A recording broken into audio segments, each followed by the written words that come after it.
오직 은혜라는 제목으로 하나님의 말씀을 나누겠습니다. 2024년도 기준 전 세계 종교인을 조사를 했는데요. 제 1위가 어디냐? 기독교입니다. 기독교. 전 세계 25억 명이 믿는 기독교인데 31%를 차지를 했습니다. 이 기독교 안에는 천주교도 있고 또 각종 기독교 안에 있는 이단들도 다 포함된 수가 바로 25억입니다. 또 2위가 이슬람교인데요. 20억 명, 전 세계 24%이고요. 3위가 인도를 중심으로 한 힌두교입니다. 12억 명. 4위가 불교인데 5억 명. 그 외에도 이름 모를 수많은 그런 소수 종교들이 순위를 뒤이어서 차지하고 있었습니다. 우리는 오늘도 살아계신 하나님을 믿기 때문에 이 자리에 나와서 예배를 드리고 있는데요. 저들도 저들 나름대로의 신이 있다고 생각을 하고 나름의 예배를 드리고 나름의 제사를 지내고 합니다. 그러면 기독교와 여타 종교, 다른 고등 종교와의 차이가 무엇일까요? 물론 저들이 믿는 신 자체는 살아있는 신이 아니죠. 헛된 신이죠.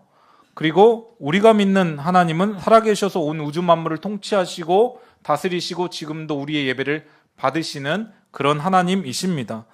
기독교와 여타 종교와의 가장 큰 차이를 뽑으라라고 이렇게 누군가가 묻는다면 단 한 가지를 대답할 수 있습니다. 그것은 바로 은혜에 있습니다. 은혜. 물론 다른 종교에도 은혜와 겹치는 부분이 있기는 합니다. 자비가 있고 용서가 있고 사랑이 있습니다. 그런데 전적인 은혜는 오직 성경에 나타난 예수 그리스도의 십자가, 하나님의 그 은혜밖에 없다라는 것이죠. 어떤 종교도 신이 인간을 위해서 자기 몸을 내던지는 경우는 없습니다. 어떤 종교도 위에서 아래로 내려오는 경우는 없습니다. 다 인간이 막 빌고 신을 어르고 달래서 신에게 많은 것을 얻으려고 하는 것이지, 우리 기독교는 하나님께서 먼저 우리 인간을 찾아와 주신 그런 종교입니다. 그래서 지금 근데 전 세계 엄청나게 부흥하고 막 폭발적인 성장을 하고 있는 종교가 어디냐면 무슬림, 이슬람교입니다. 중동 아시아와 또 아프리카를 중심으로 급속도로 뻗어나가고 있는데요. 특별히 이 유럽을 가보시면 무슬림들이 굉장히 많습니다. 이슬람교를 믿는 사람들을 무슬림이라고 하는데요. 이 전통적으로 무슬림은 두 천사가 항상 자기를 감시한다라고 그렇게 여깁니다. 그래서 오른쪽 어깨에 한 천사는 자기의 선행을 기록하는 거예요. 그래서 선행을 어떻게 했는지를 쩍쩍쩍쩍쩍 기록을 하고, 또 왼쪽에는 악행을 기록하는 천사가 있습니다. 그래서 내가 뭔가를 잘못하고 또 범죄하면 그걸 딱 기록을 합니다. 그런데 이 무슬림들은 심판의 날이 되면 양쪽 저울을 달아보는데, 양쪽인 행위를 달아보는데 선이 많은지 악이 많은지 이게 알 길이 없는 것이죠. 굉장히 불안한 것입니다. 그래서 저도 이 동아시아나 이런 데를 종종 말레이시아, 인도네시아를 가봤는데 하루에 5번씩 아잔 소리가 울립니다. 무조건 하루에 5번 그 소리가, 기도 소리가 울리면 이 사람들은 하던 일을 다 멈춰두고 철푸덕 주저앉아가지고 이마를 땅에 대고 메카 방향을 향해서 기도를 해야 합니다. 그리고 쇼핑몰이나 이런 데 가도 그 무슬림들의 기도처가 다 있습니다. 근데 이들은 이 마음 가운데 있는 그런 어떤 작용이 이들로 하여금 그 신앙생활을 하게 하고 또 기도를 하게 하냐면 이 불안함이라고 하는 게 있습니다. 두려움. 이 낙원을 내가 갈 수 있을까? 보장받았나? 이런 불안함이 항상 그 마음 가운데 있다라는 것이죠. 그런데 이 무슬림들에게 낙원을 보장받는 방법이 딱 2가지가 있는데, 첫 번째는 이 사람들은 평생에 반드시 단 한 번씩은 사우디아라비아 그 메카 성지순례를 해야 합니다. 그 메카를 향해서 성지순례를 하다가 도중에 죽으면 그건 바로 직행 낙원 갈 수 있다라고 보고요. 2번째는 이제 알라를 위한 전쟁에 자기의 몸을 내던지면 그건 낙원으로 바로 직행할 수 있다라고 해서 지하드라고 해서 이 무슬림 교도들이 굉장히 과격하게 막 자기의 몸을 내던지는 그런 일들을 하는 것이 바로 여기에 있다라는 것이죠. 그런데 기독교는 하나님이 값없이 주시는, 우리가 돈 내고 하나님의 은혜를 선물로 받고 구원을 받았습니까? 값없이 하나님의 주시는 은혜의 선물로 누구나 회개와 믿음을 통해서 구원을 받을 수 있다라고 말씀을 합니다. 아무리 인간이 선행을 100번 한다고 노력을 해서 구원을 받고 천국에 가는 것이 아니라 전적인 하나님의 은혜로만 가능한 것임을 말씀하고 있습니다. 그래서 은혜는 구약의 히브리어로는 헤세드라고 합니다. 헤세드. 영어로 unfailing love, 불변의 사랑이라는 뜻입니다. 내가 그분을 알기도 전에, 그분을 찾기도 전에 창세 전부터 나를 택하신 하나님, 어린아이 시절부터 지금까지 나를 떠나지 않으시고 당신 우편에 앉히실 그때까지 나를 버리지 않으시고 떠나지 않으시는 그 하나님의 사랑을 바로 구약의 말로 헤세드, 은혜다라고 말씀을 합니다. 지금 설교하고 있는 저를 생각해봐도 그래요. 하나님을 내가 먼저 찾지도 또 구하지도 않았는데 자연스럽게 하나님을 알게 되었고 믿게 되었습니다. 그 방법이 이유가 어떤지에 그 상관없이 어쨌든 하나님께서 나를 그렇게 불러주시고 자녀 삼아 주셨다라는 것이죠. 신약의 헬라어로는 카리스라고 합니다. 카리스, 은혜를 카리스라고 불리는데 받을 자격 없는 사람에게 베푸시는 호의라는 뜻을 갖고 있습니다. 내가 자격이 없는데 호의를 베풀어 주시는 거예요. 그걸 은혜라고 카리스라고 그렇게 부릅니다. 그래서 우리는 흔히 모든 것이 은혜다라고 할 때 이 구원 사건과 관련해서 우리는 이야기를 합니다. 인간이 율법의 행위나 어떤 노력으로 구원을 받고 천국에 가는 것이 아니라 예수 그리스도의 십자가로 말미암아 내가 굉장히 더러운데 다 깨끗하게 씻어주시고 의의 옷을 입혀주셔서 하나님의 자녀로 만들어주시는, 값없이 은혜로 구원받는다고 우리는 그렇게 배우고 있습니다. 그렇습니다. 우리는 은혜로 구원을 받았습니다. 내가 뭔가를 했기 때문에 구원받은 것이 아니라 자격과 조건과 행위로 구원받을 수 있는 사람 이 세상에 단 한 사람도 없죠. 그래서 기독교를 은혜의 종교다라고 말을 합니다. 그런데 오늘 본문의 저자 사도 바울에게 있어서 이 은혜는 우리가 지금 생각하는 그 이상입니다. 그에게 모든 것이 은혜다라고 할 때에 은혜는 단순히 구원 차원에서만 나는 은혜로 구원받았습니다 정도만 말하는 것이 아니라 그의 인생관이자 가치관이었습니다. 예수 믿는 사람들도 인생관과 가치관이 다 다릅니다. 다양합니다. 어떤 사람은 교회 문만 밟고 가는 사람은 세상의 가치관과 내 방식대로 살아가는 사람이 있고, 그런데 정말 이 은혜로 충만한 사람은 인생관과 가치관이 은혜로 완전히 쪄들어 있는 것이죠. 이 자기 삶 전체를 바라보는 관점이 은혜였다라는 것입니다. 그에게 그가 오직 은혜다라고 했을 때는 내 인생이 은혜로 시작했고 은혜로 진행되어 가고 있고 은혜로 마칠 것이다 라는 고백을 사도 바울이 하고 있습니다. 이걸 다른 말로 말하면 은혜의식이라고 합니다. 그렇다면 이 은혜의식의 반대말이 무엇일까요? 은혜의식의 반대말은 공로의식이라고 합니다. 공로의식은 뭐냐면 공로주의 아시죠? 내가 스스로 했다, 내가 이런 거 했다, 내 노력, 내 자랑, 이걸 앞세우는 것입니다. 이 공로의식이 굉장히 위험한 것이 하나님 자리에 내가 대신 앉는 것이 되기 때문에 그렇습니다. 사실 예수 믿는 성도라면 누구나 다 하나님께 은혜 받았다라고 하는 정도는 알고 있습니다. 그런데 그 중에서도 그 은혜 받았다라고 생각하는 정도도 세 부류로 나뉘게 됩니다. 첫 번째는 은혜에 감사하면서 은혜 의식을 가지고 사는 사람이 있고요. 두 번째 부류는 은혜 받은 것을 희미하게는 알고 머리로만 아는 사람이 있습니다. 보통 이런 사람들은 입술로는 은혜를 이야기를 하지만 실상은 자기 의로 신앙생활을 하는 사람들입니다. 그리고 마지막 세 번째는 받은 은혜를 새까맣게 다 잊고 외면하는 사람. 이런 사람을 세상에서는 뭐라고 합니까? 배은망덕한 사람이라고 하죠. 근데 신앙세계에서는 이런 사람을 실천적 무신론자라고 합니다. 그러니까 예수를 믿는다고 하지만 실생활에서는 이 사람은 믿지 않는 거와 다를 바가 없다. 그래서 실천적인 무신론자다라고 말합니다. 오늘 사도 바울에게 있어서 이 세 부류 중에 사도 바울은 첫 번째 부류인 은혜 의식으로 머리서부터 발끝까지 충만한 사람이었습니다. 생각해보면 사도 바울이 받은 은혜와 우리가 받은 은혜가 질적으로 다르지 않습니다. 양적으로도 다르지 않습니다. 그런데 바울은 하나님께로부터 받은 그 은혜를 대하고 느끼는 자세가 남달랐습니다. 은혜 의식으로 충만했습니다. 그래서 오늘 이러한 고백이 나오게 되는 것인데요.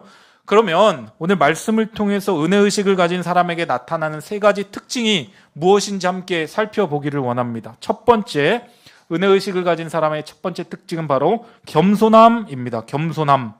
은혜 의식을 가진 사람은 언제나 겸손합니다. 이 그리스도인이 된 이후에, 성도가 된 이후에도 우리 속에 남아있는 가장 끈질긴 옛날 성품 중에 하나가 무엇이냐면 바로 교만입니다. 다 자기 성품이 있잖아요. 다 자기 성향이 있잖아요. 그런데 끈질기게 나를 괴롭히는 그 성향이 뭐냐면 교만함이라는 것입니다. 왜냐하면 죄의 근원이 교만이었기 때문에 그렇습니다. 아담이 하나님과 같이 되고자 하는 그 마음, 그 교만함 때문에 결국 선악과를 따먹지 않았습니까? 모든 인간은 어머니의 태로부터 죄를 가지고 태어났습니다. 그 죄의 가장 대표적인 그 표현이 바로 교만입니다. 죄인의 가장 중요한 특성은 언제나 자기 중심성이 있습니다. 나 중심으로 살아가고자 하는 마음이 있습니다. 그래서 기독교 안에서, 교회 안에서 너 자신을 사랑해야 돼. 이거는 성립할 수 없는 말입니다. 세상에서는 당신을, 너 자신을 한번 사랑해야 돼. 인간이 자기 자신을 사랑하기 때문에 그렇게 자기도 확대하는 거예요. 자기 사랑의 잘못된 표현으로 그렇게 하는 것입니다. 인간은 태생부터 자기를 먼저 생각하고 자기를 사랑하게 그렇게 태어났습니다. 온갖 형태의 교만이 우리 속에 켜켜이 묻어 있어서 하나님의 사랑과 은혜를 풍성하게 누리는데 이게 장애로 자꾸 작용을 하게 되더라라는 것입니다. 이 교만을 몰아내는 유일한 방법이 있으니 바로 은혜 의식으로 충만하게 채우는 것입니다. 그래서 바울이 오늘 이렇게 고백합니다. 그러나 내가 나 된 것은 하나님의 은혜로 된 것이니. 아멘. 바울은 나의 나됨이, 내가 나 된 것이 나의 잘남과 나의 어떠함과 나의 노력과 이런 것이 아니라 하나님의 은혜로 내가 지금 여기까지 왔다라고 겸손하게 고백을 하고 있는 것이죠. 사실 바울은요, 인간적으로 탁월한 사람입니다. 가말리엘 문화에서 바리새인 중에 바리새인이요, 히브리인 중에 히브리인이요, 율법으로는 흠이 없고 완벽한 사람이었습니다. 오늘로 따지면 뭐 하버드대에서 박사 학위를 받고 교수를 할 수 있을 정도의 수재였습니다. 바울이 기록한 신약의 13권의 책을 한번 보세요. 얼마나 논리적으로 타당한지, 지금도 이런 어떤 서신을 쓰려면 이런 서신을 쓸 사람이 없을 정도입니다. 그 정도로 뛰어난 사람입니다. 그런데 바울이 유대인 아니었습니까? 유대인 중에 유대인. 유대인은 예수님을 미워하잖아요. 예수님을 핍박하잖아요. 예수님을 핍박하고 예수님을 막 이렇게 증오하는데 앞장섰던 사람이, 그리고 예수님을 증거하던 스데반을 돌로 칠 때에 막 가장 앞장서서 즐거워했던 그 사람이 자기가 예수님을 인격적으로 직접 만나고 나서 인생이 완전히 뒤바뀌어 버리게 된 것입니다.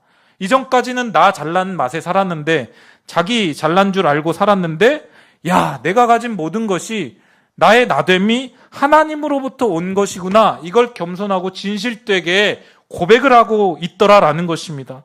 모든 것이 은혜였구나, 이 은혜의식으로 내 자신을 바라보니까 겸손하게 되더라라는 것입니다.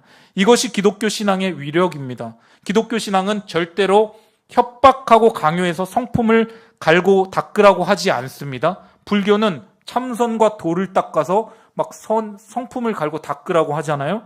그런데 기독교는 그렇게 말하지 않습니다. 아무리 옆 사람에게 그렇게 100번을 얘기해 보십시오. 그 성품이 달라지는가? 절대로 바뀌지 않습니다. 은혜의 빛을 강렬하게 받고 사도 바울처럼 그 은혜를 충만하게 받을 때, 영원히 그 은혜의 햇살에 내가 자꾸 노출되게 되면 교만했던 사람이 겸손해지고 높아졌던 마음이 낮아지게 되고 남을 판단했던 마음은 사라지게 되더라라는 것입니다. 오히려 받은 것에 감사하고 하나님을 찬양하게 됩니다. 은혜의식을 가진 사람의 첫 번째 특징이 바로 이 겸손함이다 라는 것이죠. 고린도전서 4장 7절 말씀을 보면, 누가 너를 남달리 구별하였느냐? 내게 있는 것 중에 받지 아니한 것이 무엇이냐? 내가 받았은즉 어찌하여 받지 아니한 것 같이 자랑하느냐? 아멘. 이 무슨 말씀입니까? 내게 있는 것 중에 받지 아니한 것이 무엇이냐? 우리가 갖고 있는 것, 우리가 누리고 있는 것, 생각해보면 다 받지 않은 것이 없습니다. 다 누군가로부터 제공받은 것이에요.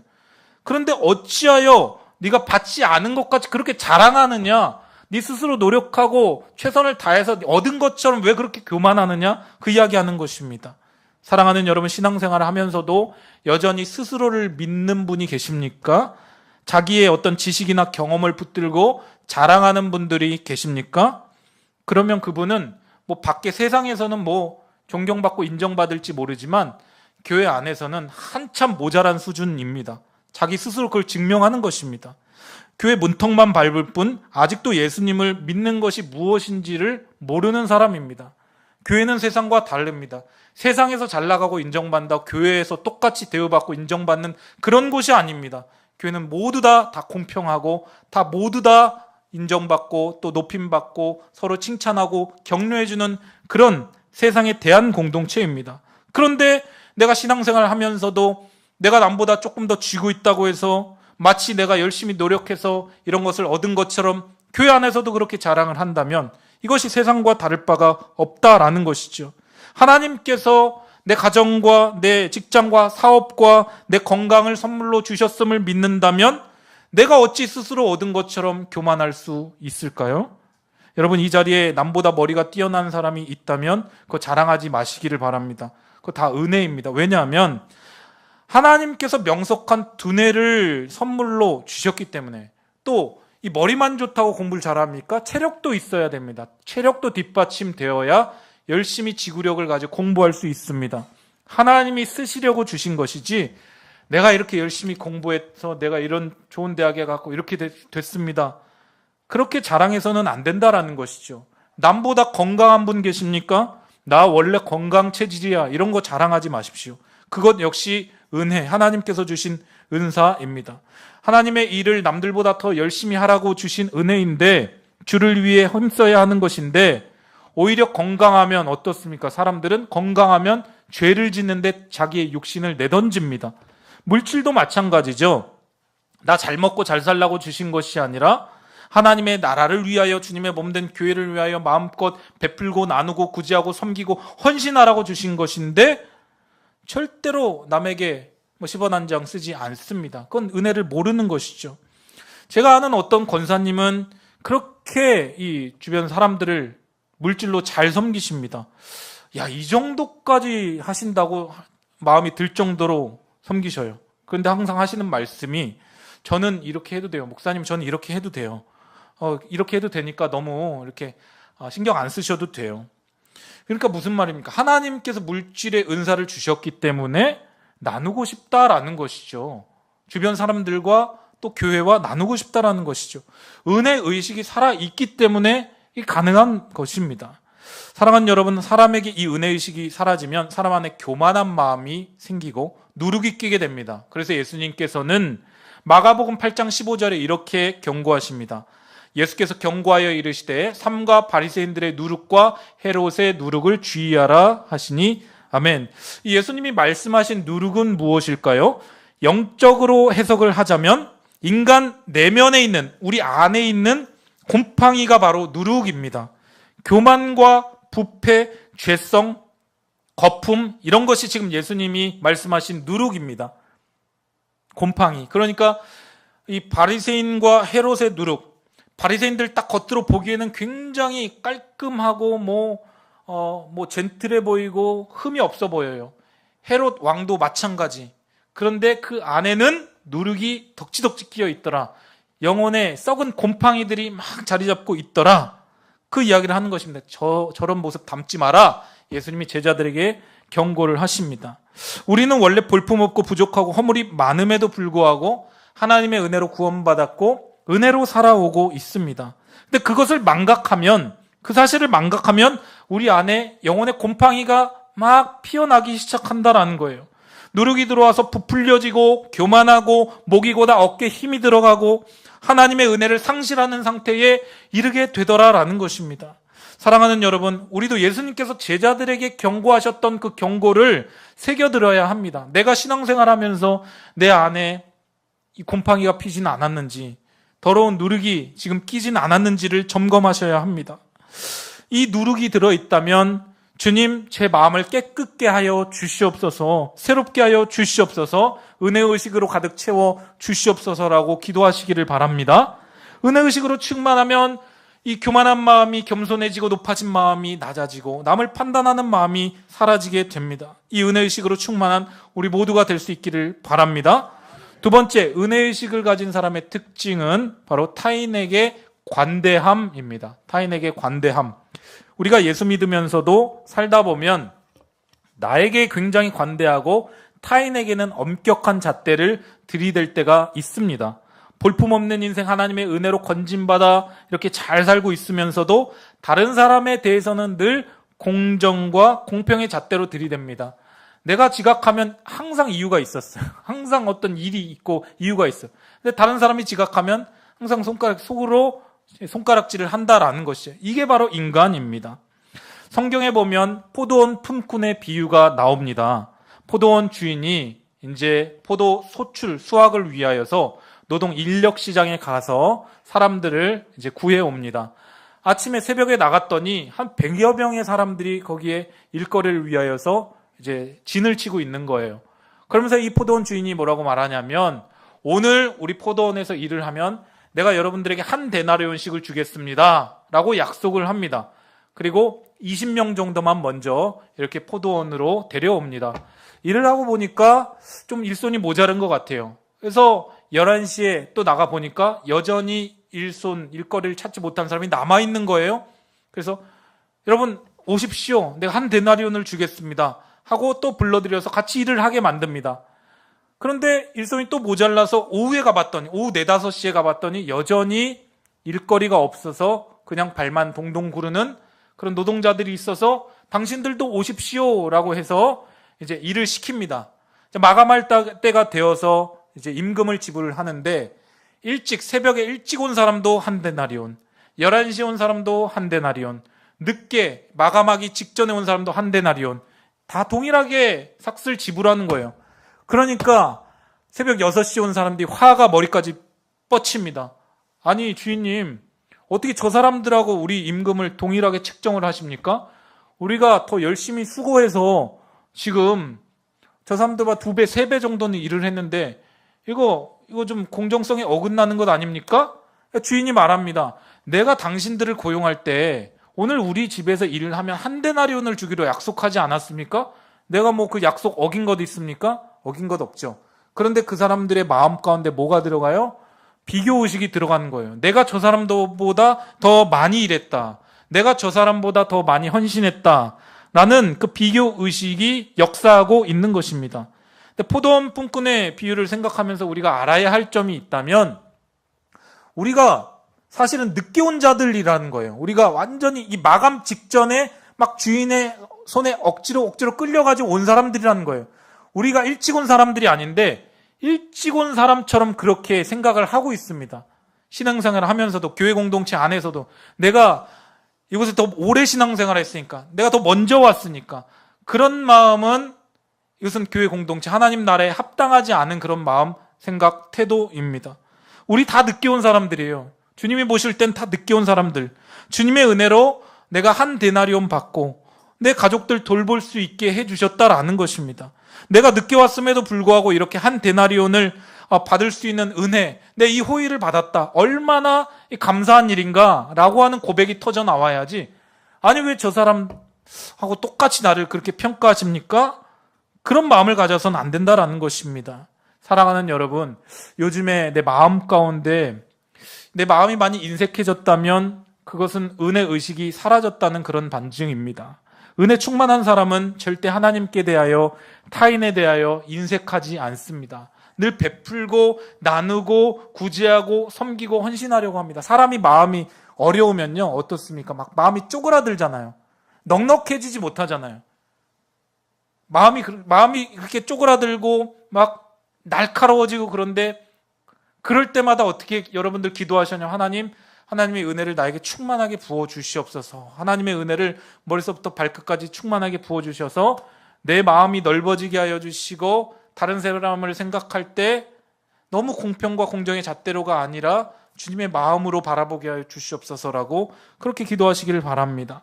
또 하나님의 은혜로 누군가 잘 되는 사람이 있다면 여러분 막 시기 질투하지 마시고 축복해 주시기를 바랍니다.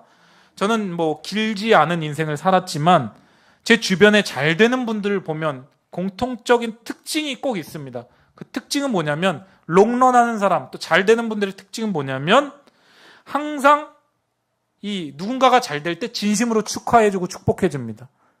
진심으로. 이 진심이 담겨 있다는 게 느껴져요. 야, 잘 됐다. 정말 축하한다. 그런데 어떤 분들은 마음이 꼬여 있으면 막 손가락질하고 막 비교의식이 막 들어갑니다. 마음으로 축하가 안 돼요.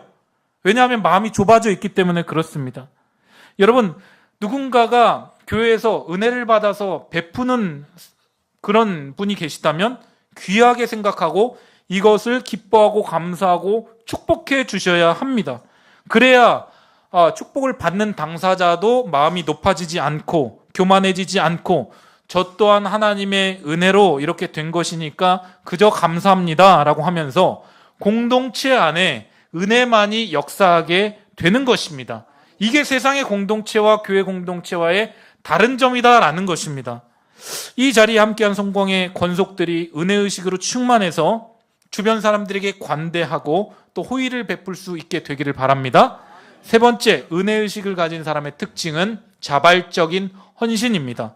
고린도전서 15장 10절 말씀 함께 읽겠습니다. 시작. 내게 주신 그의 은혜가 헛되지 아니하여 내가 모든 사도보다 더 많이 수고하였으나 내가 한 것이 아니요 오직 나와 함께 하신 하나님의 은혜로라. 아멘. 사도 바울은 지금 내게 주신 은혜가 너무 귀해서 이것이 헛되지 않게 하기 위하여서 내가 더 많이 수고했다 라고 고백합니다. 하나님께 내가 은혜를 너무 많이 받았기 때문에, 이게 너무 귀하기 때문에 내가 이거 가만히 있을 수가 없다. 내가 열심히 수고했다라고 고백합니다. 사실 인간적으로 볼 때 사도 바울은 모든 사도보다 더 많이 수고했습니다. 소아시아 지역, 지금의 이제 터키, 튀르키예 지역이죠. 그리고 이제 유럽 어딥니까? 이 마케도니아, 빌립보부터 시작해서 뭐 그리스의 데살로니가, 고린도 여러 지역까지 이르러서 복음을 전파하고 성지순례를 해보시면 곳곳에 바울이 세웠던 기념 교회들이 있는 것을 보게 됩니다. 한 사람이 이걸 어떻게 감당할 수 있었지? 실제로 제가 10여 년 전에 이 튀르키예 지역, 소아시아 지역을 가서 보니까요, 이 사도 바울이 복음을 들고 지나갔던 그런 지역이 어디냐면 굉장히 험준한 지역이었습니다. 그 산맥, 대단한 산맥이 하나 있는데 그 산맥 이름이 타우루스라고 하는 산맥입니다. 어마어마하게 이 사람이 걸어서 다니기는 힘든 그런 산맥이에요. 그래서 이 타우루스의 이름을 따서 포드에서 타우루스라고 하는 자동차도 만들었다고 하는데, 그 정도로 험준한 그런 지형을 사도 바울이 복음 하나 들고 돌아다니면서 곳곳마다 사람들 만나면 복음 전하고 제자 양육하고 교회 세우고, 또 유럽으로 넘어가서 자기는 원래 튀르키예 지역에서만 그런 사역을 하려고 했는데 마케도니아의 환상을 보고 이 마케도니아 지역 빌립보로 들어가서부터 시작해서 유럽 전역에까지 이 복음의 물줄기가 뻗어나가기 시작합니다. 그 복음의 물줄기가 어디로 들어가게 되죠? 나중에는 로마의 심장부로 들어가게 되면서 기독교가 급속도로 막 퍼져나가게 되지 않았습니까?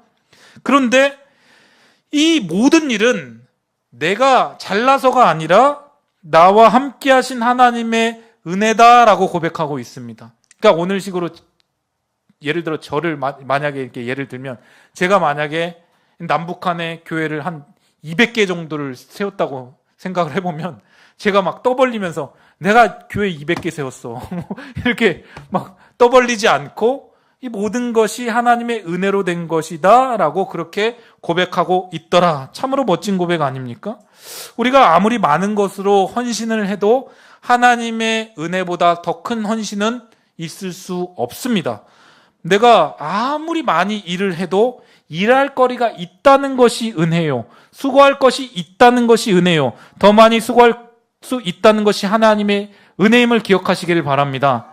참된 은혜 가운데 헌신하는 사람은요, 갚고 또 갚아도 마치 더 갚을 것이 있는 사람처럼 그렇게 헌신을 합니다. 참된 헌신은 무언가 돌아올 것을 기대하며 헌신하지 않습니다. 헌금도 마찬가지죠. 어떤 분들은 헌금을 무슨 투자라고 생각을 해요. 그래서 내가 이렇게 헌금을 하면 하나님이 이렇게 갚아주실 거야.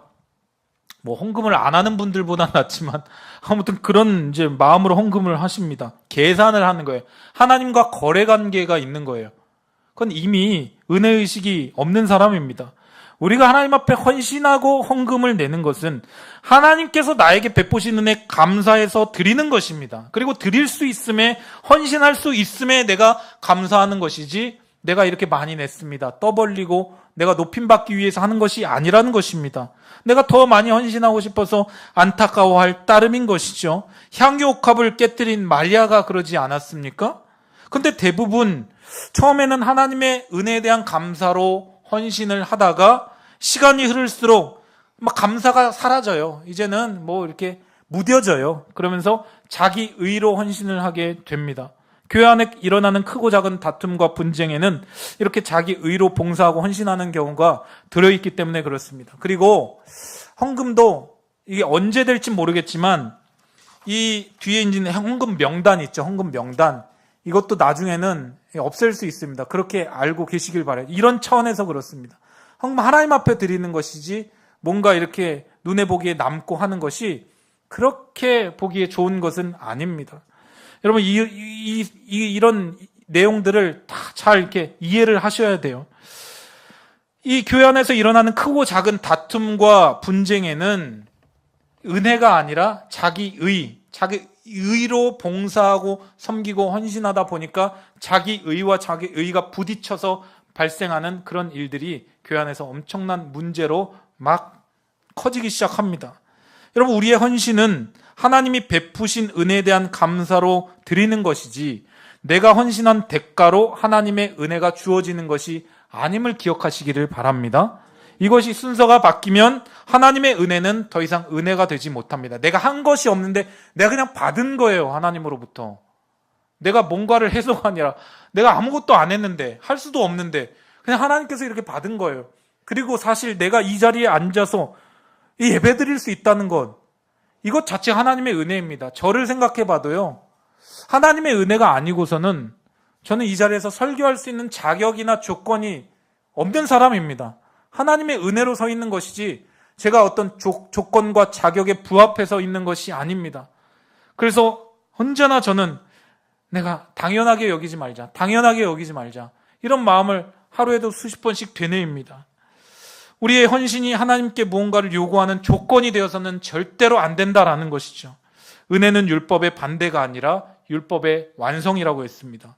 율법의 모든 명령, 하나님 사랑과 이웃 사랑을 지킬 수 있게 해주는 힘이 은혜의식으로 충만하면 이게 율법을 지킬 수 있는 힘이 여기 있다라는 것이죠. 내가 은혜로 여기까지 왔다는 것을 알게 되면, 하나님이 나를 얼마나 사랑하시는지를 내가 깨달아 알게 되면 그 하나님의 사랑, 그 하나님의 은혜를 내 안에서 헛되게 하고 싶지 않은 마음이 들어가게 됩니다. 그분의 은혜와 사랑에 배반하고 싶지 않은 그런 마음이 우리 가운데 들어오게 됩니다. 무엇이 배반입니까? 꼭 예수님을 떠나는 것만이, 교회를 떠나는 것만이 배반이 아니라 이 교회 안에 있으면서도 내가 혼자 했다고 생각하고 교만해지고 방자해지고 높아지는 것이 예수님을 배반한 것입니다. 너 스스로 했니? 한번 돌아봐라, 생각해봐라. 예수님이 아마 그렇게 말씀하실 거예요. 그러나 은혜가 깊어지면 예수님 절대 나는 배반하고 싶지 않습니다라는 마음이 찾아오고 주님을 위하여서 자기를 드리는 사람이 되고 주님께 드려도 아깝지 않은 사람이 되는 것입니다. 어떤 분들은 한국교회가 은혜만을 강조하고 행위를 강조하지 않았기 때문에 지금 이 모양 이 꼴이 되었다라고 주장하기도 합니다. 그런데 그런 주장은요, 사실 틀린 말입니다. 은혜를 외치긴 외쳤는데 진짜 그 하나님의 은혜와 사랑이 뭔지를 한 번도 느껴본 적이 없는 거예요. 경험해 본 적이 없는 거예요. 그러니까 밤낮 율법주의로 신앙생활을 합니다. 하나님의 은혜의 높이와 길이와 너비를 깨닫지 못하고 은혜의식으로 충만하지 못하니까 그냥 교회 안에 있는 실천적 무신론자가 되더라라는 것입니다. 하나님은 오늘 이 시간에도 내가 하나님을 위해 무엇을 하는지보다 하나님이 나를 얼마나 많이 사랑하셨는지, 하나님이 나를 위해 무엇을 행하셨는지를, 내가 또 얼마나 사랑받고 있는지를 깨달아 알기를 원하십니다. 은혜가 얼마나 큰지를 먼저 알기를 원하십니다. 그래서 이 은혜의 비밀을 깨달았던 사도 바울은 로마서나 갈라디아서나 에베소서나 그의 서신서를 보면 언제나 먼저 행위를 강조하지 않습니다. 행동을 강조하지 않고 하나님께서 우리에게 행하신 일이 얼마나 값지고 귀한 것인지를 먼저 서신서 앞부분에 기록하고, 그러므로 너희 사랑하는 형제들아 라고 하면서 믿음 가진 사람들이 어떤 삶을 살아야 하는지에 대한 행동 강령을 뒷부분에서 설명을 해줍니다. 이 순서가 바뀌면 율법주의자가 됩니다. 교회 안에 실천적 무신론자가 되고 어깨에 힘이 들어가게 됩니다. 이 은혜를 깨닫게 되면 은혜의식이 생기게 되고, 이 은혜의식은 나로 하여금 겸손케 하고 타인에게 관대하고 호의를 베풀면서 자발적인 헌신을 하게 만듭니다. 잘 안 바뀌시죠? 신앙생활 하면서도 여전히 안 바뀌시죠? 저도 마찬가지입니다. 그럴 때마다 하나님 앞에 하나님의 은혜를 나에게 충만하게 부어주시옵소서, 하나님의 은혜가 더 깊이 깨달아지게 하여 주시옵소서라고 기도하시기를 바랍니다. 나의 나된 것이 나의 잘남이 아니라 하나님의 은혜로 된 것임을 진정으로 믿으십니까?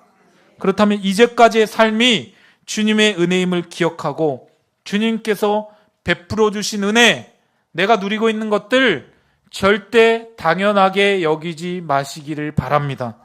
내가 받은 은혜, 내가 누리고 있는 것들, 내가 받는 여러 가지 혜택들, 이런 모든 것들을 당연하게 여기는 순간 우리는 교만해지고 넘어지고 타락하고 교만과 나태함이 우리 인간에게 찾아오게 되는 것이죠. 반대로 하나님께서 나에게 주신 수많은 그런 은혜들을 당연하게 여기지 않고 감사함으로 받을 때, 내가 받은 구원, 내가 어떻게 구원을 받았을까? 나 이 시간에 원래 저 산에 가 있어야 되는데, 등산해야 되는데, 나 사실 저기 사람들하고 놀러 가야 되는데, 그런데 어떻게 내가 이 자리에 있을까? 내가 어떻게 구원받았을까?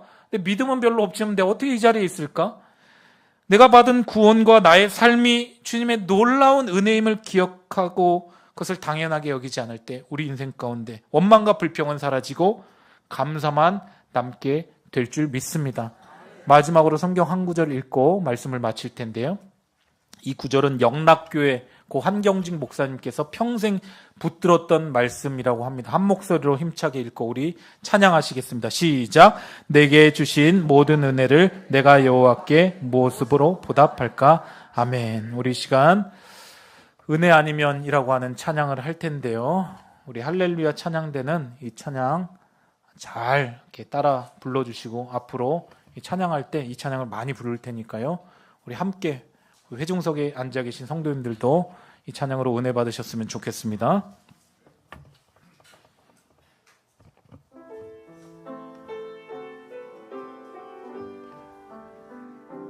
어둠 속 헤매이던 내 영혼 갈 길 몰라 방황할 때에 주의 십자가 영광의 그 빛이 나를 향해 비추어 주셨네.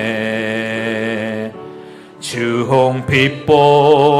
더 붉은 내 죄 그리스도의 피로 씻기어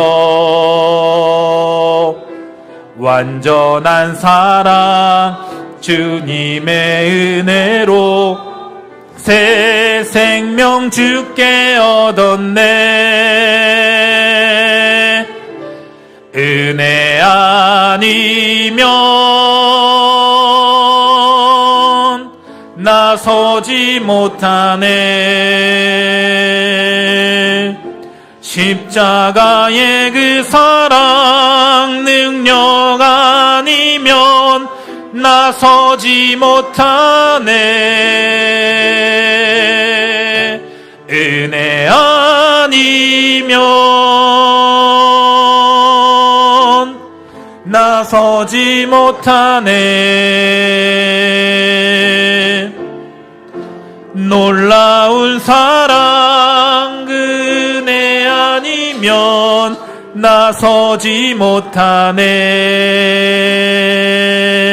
나의 노력과 의지가 아닌 나의 노력과 의지가 아닌 오직 주님의 그 뜻 안에서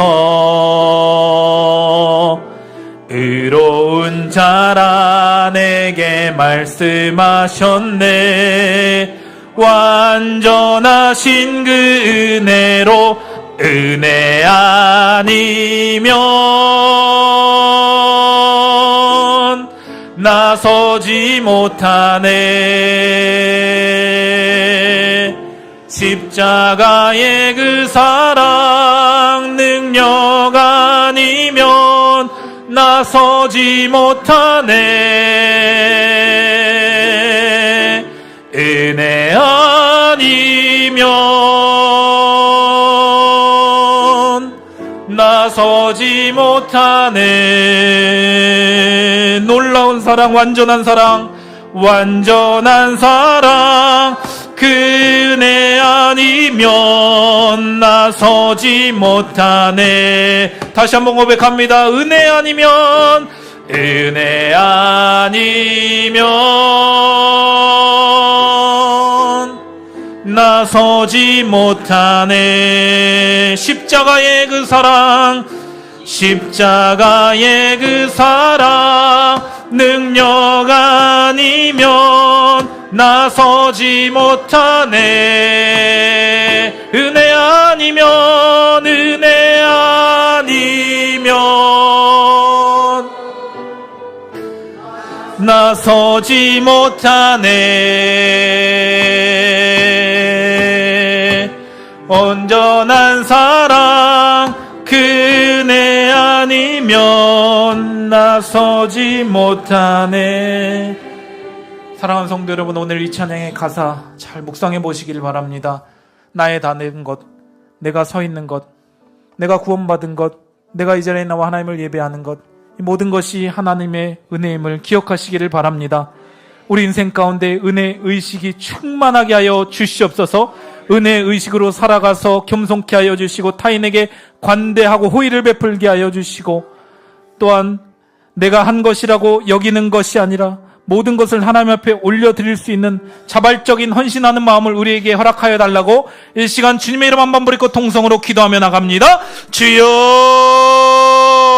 전능하신 하나님 아버지 감사합니다. 그렇습니다. 나의 나 된 것이 하나님의 은혜임을 고백합니다. 내가 구원받은 것, 내가 하나님의 자녀가 된 것, 내가 이 자리에 나와 하나님을 예배할 수 있는 모든 것은 하나님의 은혜입니다. 아버지 하나님, 내 주변 사람과 내 주변의 환경 때문에 내가 이 자리에 앉아있는 것이 아니라 창세전에 하나님이 나를 사랑하시고 나를 택하시고 나를 자녀 삼아 주셨기 때문에 적절한 시점에 아버지 하나님 이 자리에 나와서 하나님을 아바 아버지로 부르며 예배하는 것 아니겠습니까? 하나님 아버지 은혜 의식으로 충만한 인생 되게 하여 주시옵소서. 아버지 나의 노력과 열심 공로가 아니라 하나님의 은혜로 머리서부터 발끝까지 아버지 나를 충만하게 채워 주시옵소서. 은혜 받아서 겸손하게 하여 주시고, 은혜 받아서 타인에게 오해를 베풀게 하여 주시고, 은혜 받아서 자발적인 헌신하는 마음을 갖게 하여 주시옵소서. 주여 은혜를 베풀어 주시옵소서. 주여 은혜를 베풀어 주시옵소서. 주여 아버지 하나 은혜 의식이 떠나지 않게 하여 주시옵소서. 아버지 우리 교회 공동체가 은혜로 왕노릇하는 그런 교회 공동체 되게 하여 주시옵소서. 아버지 하나님 역사하여 주시옵소서. 하나님 아버지 감사합니다. 나의 나 된 것, 내가 하나님께 구원받고 하나님을 예배하고 하나님을 아버지라 부를 수 있는 이 모든 것이 하나님의 은혜의 선물임을 기억하게 하여 주시옵소서. 은혜 의식으로 충만한 믿음의 사람 되게 하여 주시옵소서. 그래서 겸손케 하여 주시고 타인에게 관대하고 호의를 베풀게 하여 주시고, 또한 자발적인 헌신을 하는 믿음의 사람 되게 하여 주시옵소서. 우리 교회가 은혜가 왕노릇하는 교회 되게 하여 주시옵소서. 예수님의 이름으로 기도드립니다. 아멘.